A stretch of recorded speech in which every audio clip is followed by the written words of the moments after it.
नमस्कार दोस्तों, आपका हमारे इस YouTube चैनल जनता ही जनार्दन पर हार्दिक स्वागत है। दोस्तों, राहुल गांधी द्वारा नामांकन दाखिल करने के बाद रायबरेली सीट एक बार फिर चर्चा में आ गई है। उत्तर प्रदेश की इस लोकसभा सीट की जमीनी हकीकत क्या है तथा राहुल गांधी के लिए यहां से चुनाव जीतना इतना आसान क्यों नहीं है, इस वीडियो में हम इन सभी पहलुओं पर चर्चा करेंगे।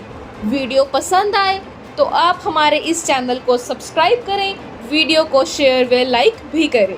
दोस्तों, काफ़ी असमंजस की स्थिति में राहुल गांधी ने उत्तर प्रदेश की रायबरेली सीट से पर्चा तो भर दिया है, लेकिन यहाँ से चुनाव जीतना उनके लिए एक बड़ी चुनौती है।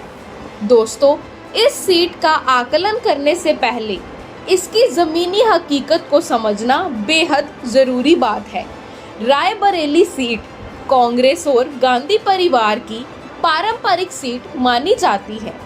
ये सीट पूरे देश में उस वक्त चर्चा में आई थी जब दिवंगत इंदिरा गांधी प्रधानमंत्री रहते हुए यहाँ से चुनाव हार गई थी।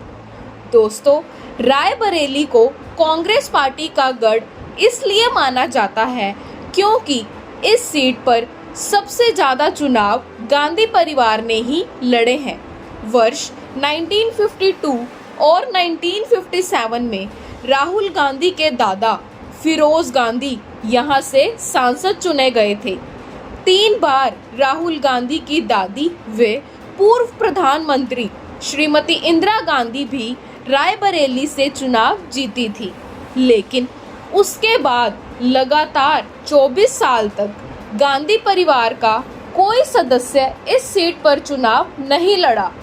24 साल के लंबे अंतराल के बाद साल 2004 में सोनिया गांधी ने यहां से चुनाव लड़ा और वे लगातार 4 बार रायबरेली से सांसद चुनी गई। वर्ष 2024 के लोकसभा चुनाव से ठीक पहले सोनिया गांधी राजस्थान से राज्यसभा में चली गई। इसलिए राहुल गांधी ने काफ़ी पशोपेश के बाद अमेठी सीट को छोड़कर रायबरेली में पर्चा भर दिया है। आपको बता दें कि रायबरेली उत्तर प्रदेश के लखनऊ डिवीज़न का एक शहर है, जिसे प्रदेश का एक बड़ा व्यापारिक केंद्र भी माना जाता है। इस शहर में एक प्राचीन किला, महल और बहुत सी मस्जिदें भी हैं। दोस्तों, रायबरेली लोकसभा के अधीन 5 विधानसभा क्षेत्र हैं, जिनके नाम बछरावा, हरचंदपुर, सरेनी, ऊंचाहार और रायबरेली है। आपको बता दें कि वर्ष 2022 के विधानसभा चुनावों में कांग्रेस पार्टी इन सभी 5 विधानसभा क्षेत्रों से चुनाव हार गई थी। इन चुनावों में कांग्रेस को मात्र 2.5% के करीब वोट मिले थे, जो आज तक के सबसे लोएस्ट है। कांग्रेस पार्टी का ग्राफ लगातार यूपी में गिरता रहा है। उसके बावजूद सोनिया गांधी 4 बार रायबरेली से विजय क्यों होती रही हैं, इस बात को भी समझना जरूरी है। कांग्रेस पार्टी हर चुनाव में कहती रही है कि अमेठी और रायबरेली सीट पर भले ही कांग्रेस का वोट बैंक ज़्यादा नहीं है, लेकिन इन सीटों पर लोगों का गांधी परिवार से एक विशेष लगाव है। अब समझने वाली बात ये भी है कि इंदिरा गांधी की हत्या के बाद 24 साल तक गांधी परिवार के किसी सदस्य ने रायबरेली से कोई चुनाव नहीं लड़ा। ये कैसा लगाव था? वर्ष 2004 में सोनिया गांधी रायबरेली से इसलिए चुनाव लड़ी क्योंकि अमेठी सीट पर राहुल गांधी को चुनाव लड़ाना था। अब थोड़ा राजनीतिक गणित को भी समझ लें। 1985 में अंतिम बार यूपी में कांग्रेस की सरकार बनी थी। उसके बाद यूपी में कांग्रेस का ग्राफ लगातार गिरता ही चला गया, जो अब केवल 2.5% के करीब सिमट चुका है। पूरे उत्तर प्रदेश में कांग्रेस के 2 विधायक हैं, ये दोनों भी अपनी खुद की लोकप्रियता के कारण चुनाव जीते थे। अब सवाल ये है कि अमेठी छोड़कर रायबरेली आए राहुल की जीत पक्की है, ये केवल कांग्रेस को लगता है, लेकिन 2022 में कांग्रेस रायबरेली के अधीन आने वाली 5 सीटें हार गई थी। 4 सीटें समाजवादी पार्टी ने जीती थी, जबकि 1 सीट बीजेपी ने जीती थी। यहाँ से ये साबित होता है कि रायबरेली के लोगों का गांधी परिवार से कितना लगाव है।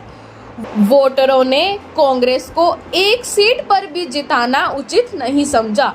जानकारों का कहना है कि रायबरेली से सोनिया इसलिए भी जीतती रही क्योंकि विपक्षी पार्टियां उनके सामने अपना उम्मीदवार खड़ा नहीं करती थी। जरा सोचिए, 2014 के बाद सपा और बसपा का उम्मीदवार न होने के बाद 2019 में सोनिया गांधी की जीत का मार्जिन 2 लाख से ज़्यादा घट गया था। और आप कल्पना करके देखिए कि यदि 2019 के लोकसभा चुनाव में सपा और बसपा के उम्मीदवार सोनिया गांधी के सामने मैदान में होते तो क्या नतीजा होता। जानकारों का ये भी कहना है कि इस बार रायबरेली से सपा ने भले ही अपना उम्मीदवार नहीं खड़ा किया है, पर बसपा ने यहां से अपना उम्मीदवार मैदान में उतार दिया है। आपको बता दें कि यूपी में 2019 से 2024 के बीच समाजवादी पार्टी भी कमज़ोर हुई है। इस चुनाव में सपा के जन्मदाता मुलायम सिंह यादव भी अब इस दुनिया में नहीं है। समाजवादी पार्टी के 2 विधायक बागी हो चुके हैं। एक विधायक मनोज पांडे की अखिलेश से नाराजगी भी जग जाहिर है और अब तो पांडे भाजपा में शामिल भी हो चुके हैं। दूसरी तरफ जिस अदिति सिंह के पिता अखिलेश सिंह गांधी परिवार के प्रबल समर्थक थे और अपनी पूरी ताकत गांधी परिवार के लिए लगाते थे, उनकी बेटी विधायक अदिति सिंह अब भाजपा की विधायक है। इस सारी ज़मीनी हकीकत को समझकर ऐसा लगता है कि राहुल गांधी का रायबरेली से जीतना उतना आसान नहीं है जितना कांग्रेस मानकर चल रहे हैं।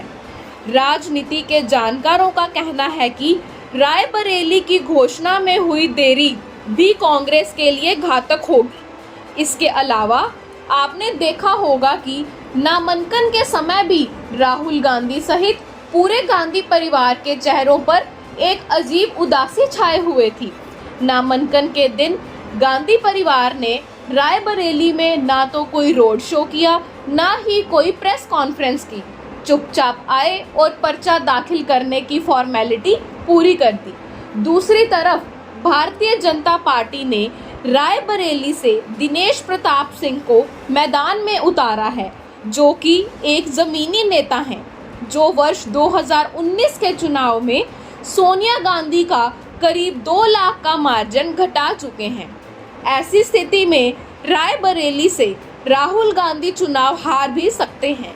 इस वीडियो में इतना ही। मिलते हैं एक नए वीडियो के साथ, तब तक के लिए आपका बहुत बहुत धन्यवाद।